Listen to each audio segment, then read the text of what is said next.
रो component लिख लो, पहले पहले कंपोनेंट को समझाओ, उसकी बात करते हैं। कंपोनेंट ऑफ वेक्टर, तो सपोज कर लो कि आपके पास ये एक्स और वाई एक्सिस है। एक्स एक्सिस के अलोंग यूनिट वेक्टर आई लगता है और वाई एक्सिस के अलोंग यूनिट वेक्टर जे लगता है। और सपोज कर लीजिए कि आपके पास ये वेक्टर एक आर है क्यू, और आपको इस वेक्टर आर को या पी क्यू वेक्टर को हम रिजॉल्व करना चाहते हैं, इसे कंपोनेंट निकालना चाहते हैं along x and along Y. Component एक नाम है, दूसरा नाम इसका है प्रोजेक्शन, तीसरा नाम है इसका डीआर। अब अगर मुझे इसमें कहूं कि साहब पी क्यू का प्रोजेक्शन निकालना है मुझे इसके ऊपर एक्स एक्सिस के ऊपर, तो पी क्यू का प्रोजेक्शन निकालने के लिए मैं क्या कहूंगा, पी और क्यू से परपेंडिकुलर ड्रॉ करूंगा। ये जो यहां से यहां तक का जो डिस्टेंस आएगा वो उसका प्रोजेक्शन कहलाएगा। तो ये आप कह सकते हो कि ये पी डैश है और ये क्यू डैश है। जो पी डैश क्यू डैश है दैट इज द प्रोजेक्शन। जो पी डैश क्यू डैश है वो है प्रोजेक्शन। लाइन खत्म हो गया है, अरे यार ये करना पर्सन, वो है projection of P Q vector on x axis, ये इसका प्रोजेक्शन है। अब अगर मैं यहां से इस पे परपेंडिकुलर ड्रॉप करूंगा तो यहां पे मुझे प्रोजेक्शन मिल जाएगा। जो प्रोजेक्शन है इसी का नाम है कंपोनेंट, स्केलर कंपोनेंट,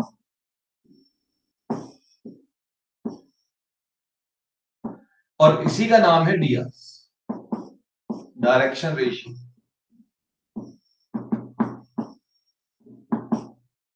ठीक। अब जैसे मान लीजिए पॉइंट पी के कोऑर्डिनेट अगर x1 y1 है तो कोऑर्डिनेट x2 y2 है, तो ये आपके पास P Q P dash Q dash कितना होगा, ये टोटल लेंथ हो जाएगा x2 और ये हो जाएगा x1, फिर आपके पास जाएगा x2 माइनस x1। तो ये आपके डीआर भी है। डीआर यही होता है ना, x2 माइनस x1 कोऑर्डिनेट का डिफरेंस, ये डीआर है। अब ध्यान दीजिएगा, उसी प्रकार से अगर y एक्सिस पे ले लूंगा तो प्रोजेक्शन मिल जाएगा मुझे, projection of PQ, projection of PQ on y axis. ठीक है, मैं अगर यहाँ पे प्रोजेक्शन ले लूं तो क्या बनेगा, देखो ध्यान से। मैं अगर यहाँ प्रोजेक्शन लूंगा तो ये बनेगा p डैश, मान लो ये लिया मैंने, तो बना p double dash q double dash. तो p double dash q double dash जो है, p double dash q double dash, ये प्रोजेक्शन हो जाएगा pq का y एक्सिस पे। और अगर आप बहुत ध्यान से देखें तो ये कुछ नहीं होगा, टोटल डिस्टेंस होगा y2 और ये होगा y1, ये हो जाएगा y2 माइनस y1। तो मैं स्केलर कंपोनेंट dr कुछ भी कह सकता हूँ, इसी का दूसरा नाम है dr। प्रोजेक्शन कह लो, स्केलर कंपोनेंट कह लो,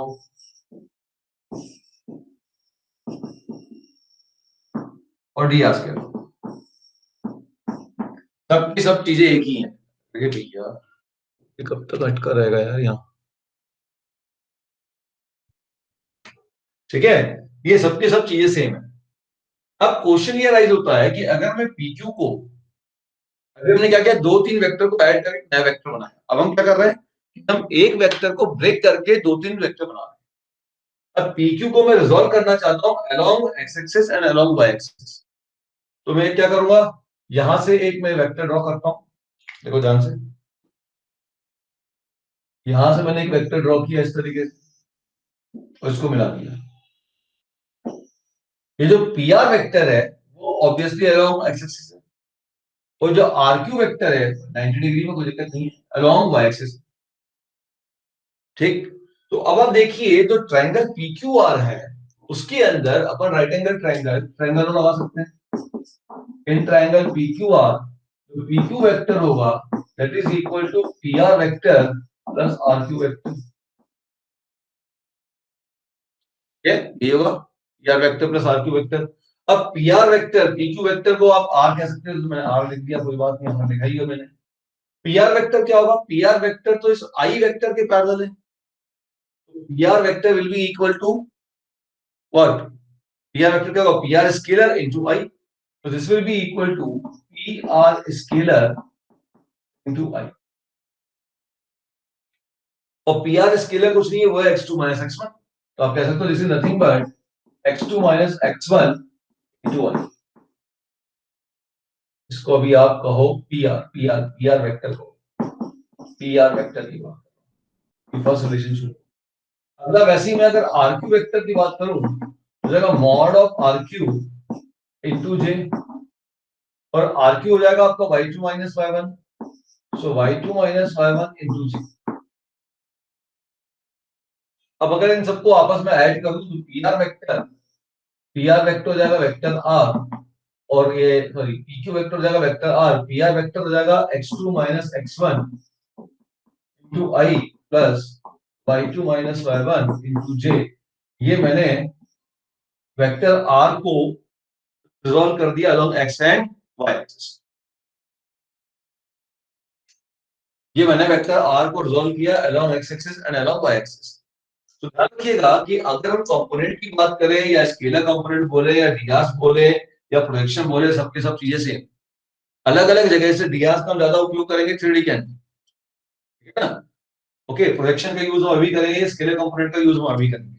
तो ये क्या है, वेक्टर आर को जब आप ऐसा लिख रहे हो x2 minus x1 into i plus y2 minus y1 into j, तो ये जो x2 माइनस x1 है ये आपके डीआर से स्केलर कंपोनेंट है, प्रोजेक्शन ये स्केलर कंपोनेंट बोल रहा हूँ।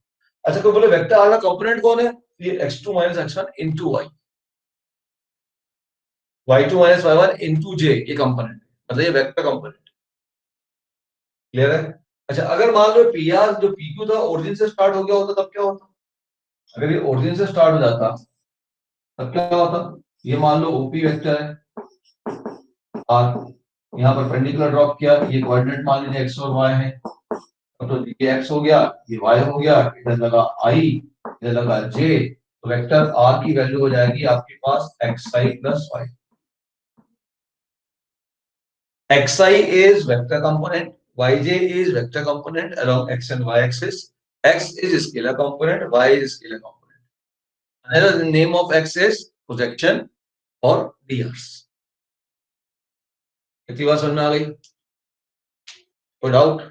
अब अगर मान लो कि ये एंगल अल्फा होता, सपोज कर लो ये एंगल अल्फा होता, तो अब आप ये ओ ए डिस्टेंस से ये बड़े आराम से कोऑर्डिनेट की बजाय अब आप ट्रिग्नोमेट्री से निकाल लेते, ये लेंथ तो मालूम है ना ओपी, वेक्टर मालूम है, मतलब ओपी की लेंथ मिल गई, और अगर ये एंगल अल्फा है तो ओ ए डिस्टेंस तो कॉस में आ गया और एपी डिस्टेंस साइन में आ गया। तो अब आप ऐसा भी कह सकते थे कि अगर मैं इस ट्रायंगल की बात करूं, triangle O A P cos alpha equal to base X upon mod of X की वैल्यू हो जाएगी आर कॉस अल्फा, ये बात देखो, और उसी प्रकार साइन अल्फा निकाल लो तो y की वैल्यू हो जाएगी आर साइन अल्फा। इसको पुट कर दो, वेक्टर आर को आप ऐसा भी लिख सकते हो R into cos alpha into I R sine alpha J. अब वेक्टर आर को इस तरीके से भी लिख सकते हो if you know this angle alpha. अगर अल्फा एंगल मालूम है तो आप ऐसा लिख सकते हो, अगर कोऑर्डिनेट मालूम है तो आप ऐसा लिख सकते हो, और अगर स्टार्टिंग पॉइंट ओरिजिन की बजाय पी और क्यू है तो आप ऐसा लिख सकते हो। This is the way in which we can represent a vector component का मतलब बिल्कुल ध्यान रखना, कंपोनेंट का इस वेक्टर का जो प्रोजेक्शन है ये है कंपोनेंट। अगर मैं इस वेक्टर की लेंथ को इंक्रीज कर देता हूं, बहुत बार हम करते हैं कि हम स्टार्टिंग में आपको पी और क्यू के ऐसे कोऑर्डिनेट देते हैं, एक वेक्टर देते हैं, फिर हम कहते हैं उसको लेंथ को इंक्रीज कर दिया या डिक्रीज कर दिया। जब मैं इसकी लेंथ को इंक्रीज कर दूंगा तो वेक्टर आगे बढ़ जाएगा, तो जब वेक्टर मेरे पास मान लो पी क्यू आर एस तक पहुंच गया, वेक्टर आगे बढ़ गया तो उसके कंपोनेंट भी बढ़ जाएंगे। तो ये ध्यान रखना कि कम कुछ हो सकता है कि इनिशियल कंडीशन में जो अपन ने कंपोनेंट दिए हुए हैं और जो हमने पूछा है उसकी लेंथ ओरिजिनल वेक्टर से अगर ज्यादा है तो कंपोनेंट ज्यादा होंगे, और अगर उसकी लेंथ ओरिजिनल वेक्टर से कम है तो कंपोनेंट आपके छोटे हो जाएंगे। इतनी बात समझ में आ गई। इसी लॉजिक को अगर आप 3D में अप्लाई करेंगे तो 3D डायमेंशन में क्या होगा, नोट डाउन कर लो उसको। कंपोनेंट ऑफ वेक्टर सबको समझ में आ गया, projection, component of vector, DR, सब चीजें सेम है, वेक्टर के अंदर ये सब चीजें सेम है। अगर 3D में जाएंगे तब क्या होगा, बस मैं स्ट्रेट में लिख रहा हूँ, बाकी कुछ नहीं लिख रहा हूँ। 3 डायमेंशन में अगर आप जाओगे बस एक जेड वाला टर्म और बढ़ जाएगा, क्वेश्चन लेते हैं, फिर उसके बाद जनरल रेजोल्यूशन दिखा बता देते हैं, उसके बाद आ जाता है जो मेन काम है उस पर। तो अगर 3D में अगर हम कंपोनेंट की बात करें तो 3D में हो जाएगा कि आपके पास मान लीजिए ये एक्स एक्सिस है, ये वाई एक्सिस है और ये जेड एक्सिस है। ठीक, इसे हम कहते हैं राइट हैंड सिस्टम, इसे हम कहते हैं राइट हैंड सिस्टम। ठीक, और अगर मान लीजिए कि अपने पास वेक्टर ओपी है जो कि वेक्टर आर है और पी के कोऑर्डिनेट सपोज कर लो एक्स वाई जेड है, तो वेक्टर आर इधर यूनिट वेक्टर कौन लगेगा, आई, इधर लगेगा जे, इधर लगेगा के। वेक्टर आर को आप ट्रायंगल अप्लाई करके बड़ा आराम से लिख सकते हैं x i plus Y J plus, ये वेक्टर आर हो जाएगा। अब अगर मान लीजिए कि ये स्टार्टिंग पॉइंट ओरिजिन की बजाय ये एंगल आपको मालूम है, ये एंगल अल्फा है, ये एंगल बीटा है, ये एंगल गामा है, तो ये हो जाएगा vector R will be equal to mod of R into cos alpha into I plus mod of R into cos beta into J plus mod of R into cos gamma. अब अगर starting point origin की बजाय starting point कुछ और है, मान लेते ये एक्स है, ये वाई है, ये जेड है और ओरिजिन है, और ये मान लो ये पी क्यू वेक्टर है और कोऑर्डिनेट है x1 y1 z1, बिल्कुल वैसे जैसे ये प्रूफ किया ऐसे ही प्रूफ होंगी x2 y2 z2।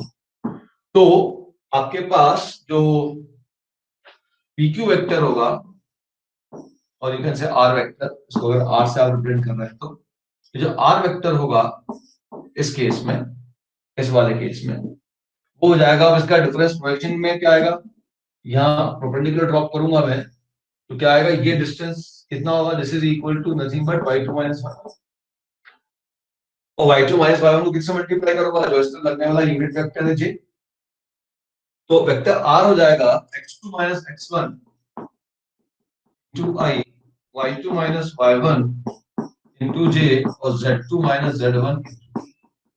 ये जो x2 minus x1 y2 minus y1 z2 minus z1 है, इसका नाम है स्केलर कंपोनेंट।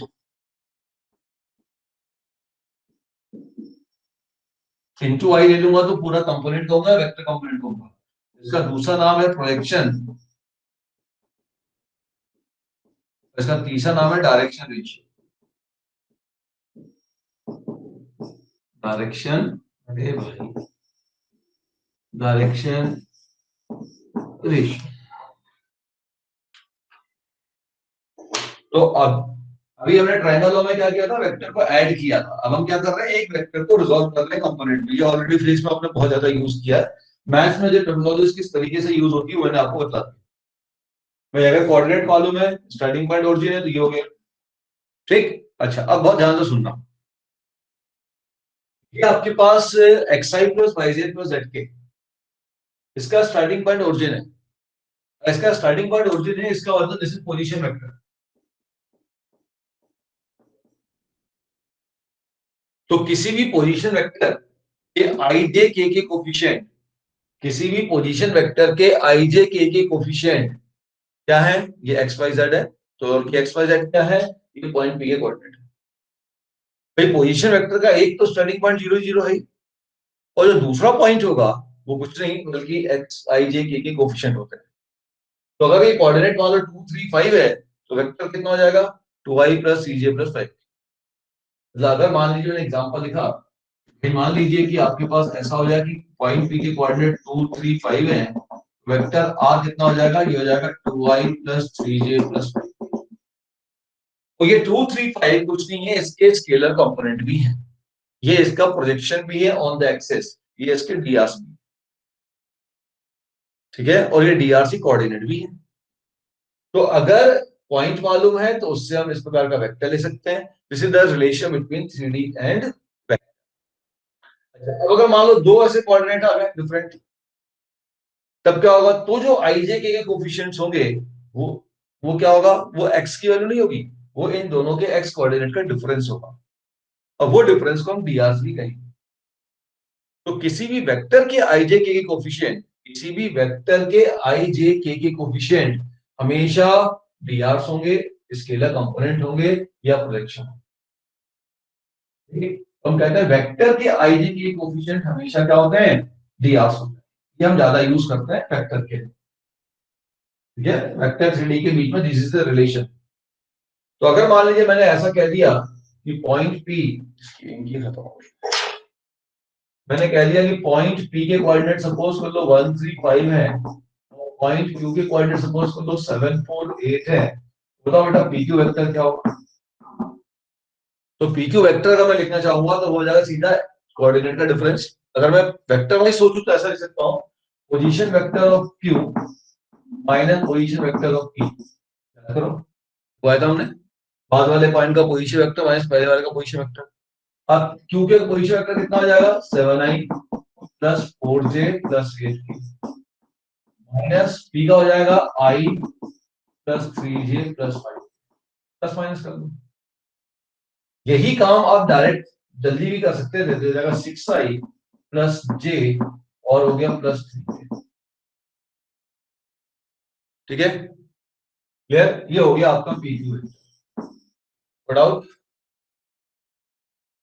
बोलो। अच्छा, अब इसी काम को आप ऐसा भी कर सकते थे जैसे यहां मैंने समझाया। अब पी क्यू वेक्टर को आप ऐसा भी कर सकते थे, इसका डिफरेंस ले लो। ये डिफरेंस क्या देगा, ये डिफरेंस इसके आईजे की कोएफिशिएंट देगा और उसको हम टीआरस भी कहेंगे। तो ये डिफरेंस हो गया 6i, 403 का डिफरेंस j, 805 का डिफरेंस 3। ये जो 31613 है इसको हम दिया। तो किसी भी वेक्टर के आईजे की कोएफिशिएंट हमेशा दिया, ठीक है। इसको थोड़ा सा आगे से हम अलग से बात करेंगे। इतनी बात समझ में आ गई। तो ये तो हमने आपको बता दिया कि किस तरीके से कि आप एक वेक्टर को अलोंग द एक्सिस परपेंडिकुलरली कैसे रिजॉल्व कर सकते हैं। अब मान लो कि एक वेक्टर को दो वेक्टर के अलोंग रिजॉल्व करना है जो परपेंडिकुलर नहीं है, उनके कंपोनेंट क्या होंगे। यहां पे क्या हुआ कंपोनेंट, यहाँ पे कंपोनेंट क्या हुआ, यहाँ जो वेक्टर लग रहा था y के अलोंग j लग रहा था, j के साथ एक स्केलर मल्टीप्लाई हो गया y2 minus y1, y2 minus y1 तो स्केलर है इंटू j, ये कंपोनेंट हो गया।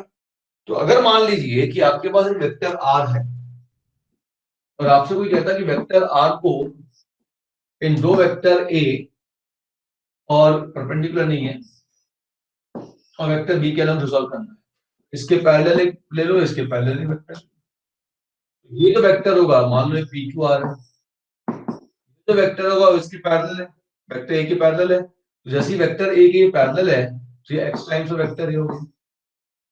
तो पैरेलल वेक्टर कोलिनियर वेक्टर क्या होते हैं, एक दूसरे का स्केलर मल्टीपल होते हैं। उसी प्रकार से जो आरक्यू वेक्टर होगा वो इसके पैरेलल है तो y टाइम्स ऑफ b होगी। बहुत सिंपल लॉजिक से ट्रायंगल लॉ से हम लिख सकते हैं vector r equal to x से प्लस y। मतलब एक वेक्टर को अगर मुझे दो वेक्टर के अलोंग रिजॉल्व करना है, जिनके अलोंग रिजॉल्व करना है उसके साथ कोई स्केलर ले लो और दूसरे के साथ स्केलर ले लो, दोनों को ऐड करो, ट्रायंगल लॉ लगा सकते हो। और अगर तीन के अलोंग रिजॉल्व करना है तो वैसे ही आगे बढ़ा दो जैसे थ्री डी बढ़ाया। तो अब अगर मान लीजिए कि वेक्टर r है और इसको मुझे रिजॉल्व करना, सपोज कर लीजिए a1 वेक्टर के अलोंग, a2 वेक्टर के अलोंग, a3 वेक्टर के अलोंग, a4 वेक्टर के अलोंग, और this process will continue an-1 vector, an vector. अब मैं इस वेक्टर r को, इस वेक्टर r OP को मैं इतने सारे वेक्टर के अलोंग रिजॉल्व करना चाहता हूं, कोई दिक्कत नहीं, यहां मिला लीजिए, ट्रायंगल लगा देगी। तो आपका जो वेक्टर r जो हो जाएगा, let this vector r, this can be written as,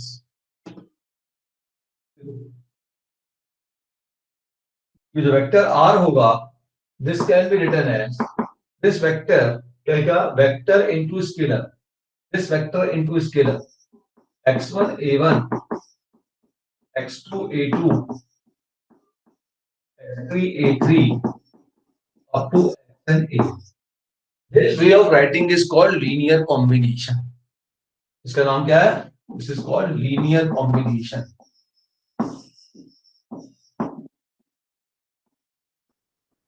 या लिखने का मतलब है यूनिक वे ऑफ रिप्रेजेंटेशन। यहाँ पे लीनियर शब्द का मतलब है बेटा यूनिक वे ऑफ रिप्रेजेंटेशन।